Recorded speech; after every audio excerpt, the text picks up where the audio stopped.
think that the anti-immigration rhetoric you have is not new. I think that you try to paint a picture of it being this current phenomenon that we're facing, but there's been rhetoric from your side for a long time, throughout the entirety of history. I mean, if we look at the immigration policies in the US, even though Chinese immigrants built the entire Western Railroad, there was still the Chinese Exclusion Act because they were providing insane value to the United States, but we still had these exclusion acts because of xenophobic attitudes. And so this is not a novel idea that immigrants are bad for the country. So I'm interested in why you think that all of a sudden we need to change the way the United States works. Well, first of all, immigration has gone in great influxes.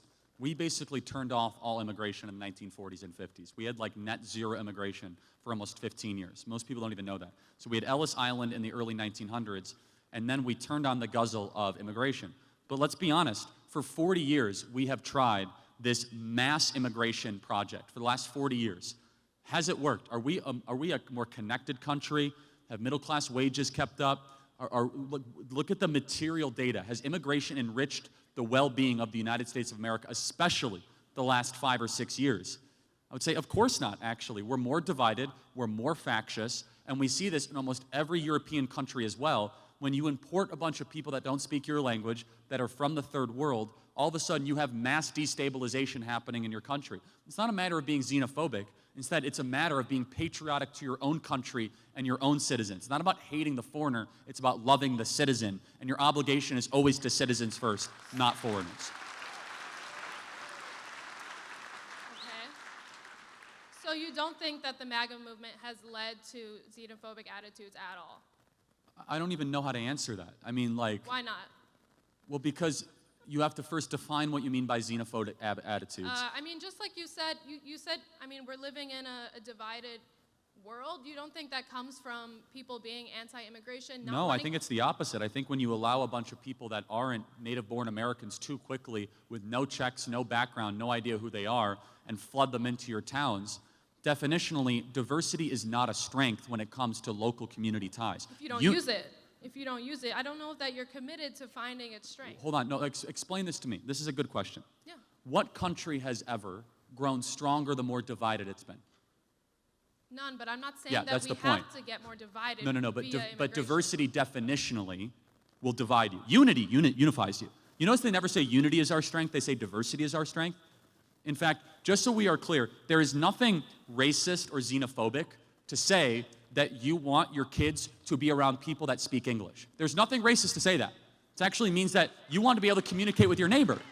There's nothing racist and xenophobic to say, for example, we don't want to import people from a far-off distant land that don't share Western values, that don't treat women the same, that don't have the same respect for freedom of speech. So what we see is the unraveling of the United States of America because a country is again, just like undoubtedly, it is the people that inhabit it. So you have to be very careful what people you allow into your country. Sure, but I think that what you're talking about, this like mass shift in American culture is like not happening. I think you're fear-mongering. And also, I think that the United States forever has been a mix of culture. I don't really know like where you can point to a time in the US history that hasn't included immigrants in its culture. Again, from the 1920s and 1960s, we had very little immigration in this country, nearly 40 years. In fact, that is what largely led to us becoming a world superpower in the 1950s. We had the Bracero program back then, where we brought in tons of laborers from Mexico to the United States to work in agricultural, and that's how we fed the United States. So I really don't think that you can say that. It was very limited in scope versus what we see today. But again, I will ask a more moral question. Does a politician have first loyalty to its own citizens or to another country's citizens? Absolutely. I'm glad you brought this because I wanted to circle back to my original question about the United States creating instability in the rest of the world. I do think that every single politician, like let's say I'm the Prime Minister of South Africa, you know, Which is an incredibly anti-white country. Like, oh my goodness. Okay, anyway. Dangerously anti-white. Okay, anyway. Do you know about that, by the way? You should. Apartheid, yes. Oh, no. It's like they're killing white people in the streets in South Africa.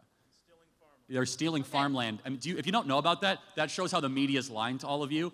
It is literally a mini white genocide happening in South Africa right now. But I don't think that we should. No, it's fine. You brought up South Africa, not me, but yes. That was just an example. Anyway, let's stay on topic. So let's say I'm the prime minister of a country. I do agree with you that my first job is that country, for sure. That's who I'm leading. But considering the United States has created mass violence, instability, and poverty around the world, you don't think that we have some sort of obligation to the people who then have to flee from that? No. Why not? Wait, hold on. Well, why not? Define your terms. Where have we created mass stability? I'll grant you Iraq. That was a disaster. Where else? In all of Latin America, in different countries in Africa, places that, like the Philippines that we colonized, Puerto Rico. Yeah, I mean, of course, I'm always so interested in this, as if it's like, you can never blame those countries for not having their act together. It's somehow America's fault. Like, oh, it's America's fault that Nicaragua can't get its act together. It's America's fault, even though we welcome Puerto Rico to become U.S. citizens, like we've colonized them. So here's the paradox. You don't think that Puerto Rico was colonized? No. I'm saying no. So if we don't help Puerto Rico, we're evil. When they become a territory, we colonize them, and we haven't done enough. It's like, which one is it exactly? So the Puerto Rico was taken from the Spanish as a colony and used as a sugar farm for years, where the workers were paid less than $1 per day to create sugar for the United States. And it's not really about statehood or independence. It's about letting Puerto Rico decide that for themselves. And anyway, this isn't about Puerto Rico. No, it's fine, but and more broadly, and then I'll get to the couple final questions here. I can sense that your problem is that, like, America's super successful and these other countries aren't. And foundationally, it's rooted in envy, bitterness, and resentment, because we are the world's superpower. It's not because we've held anybody back.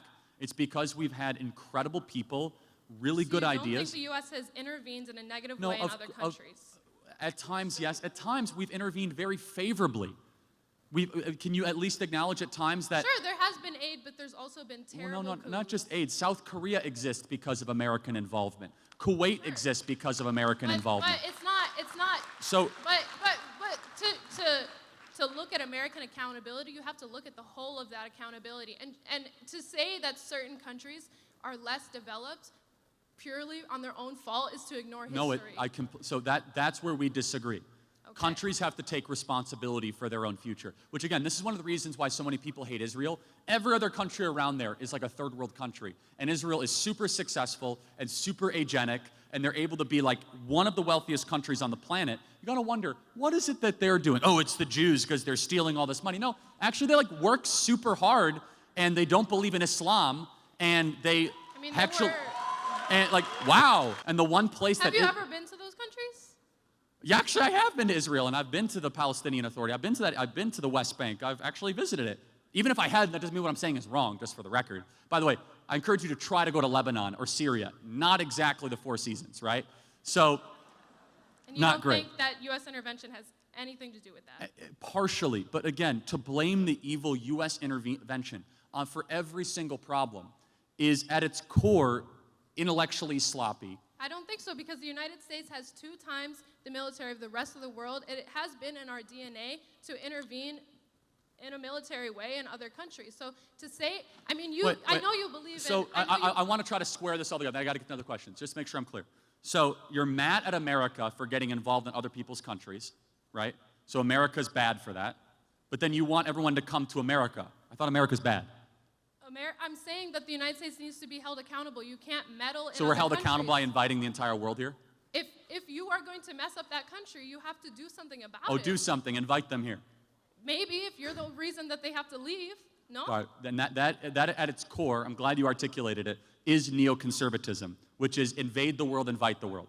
Which is that you don't support the invasion part of it, but somehow we have to invite the world as some sort of like mass penance. But that's like you invade and then say, oh, well, no, I don't support the invasions. I think you are overly ascribing fault to the United States of America, when in reality it's these own broken countries that cannot get their own act together. A great example is this, and I'll close with this. El Salvador is actually safer than America. It has billions of dollars flowing into El Salvador. Why? Because they elected Bukele, who decided to go after MS-13 and clean up the streets of El Salvador. Which, again, it was because they decided to do good things with massive action. Countries can be wealthy. Singapore is wealthy. You could be a very wealthy country if you embrace Western market ideas, private property with low crime, and it's not But, always... I mean, in the case of El Salvador, the United States was the reason that the country broke down into gang warfare. And now, if you look at the way they were able to turn around, they had to declare a Again, state of emergency just again, to be able to turn things around. It's just like, this is where we're different. And then I'll close, then we have to get going. Debate. I look at America as a force for good. You look at everything wrong and you say it must be America. No, sir. I'm looking at bad things that they have done and calling for accountability. Okay, like I mean, maybe we disagree. I don't know. I guess I think we're a wonderful country, and I think if a country is poor, they're poor by choice, and they have to be able to get their act together, make better decisions, and stop acting like victims all the time. Thank you very much.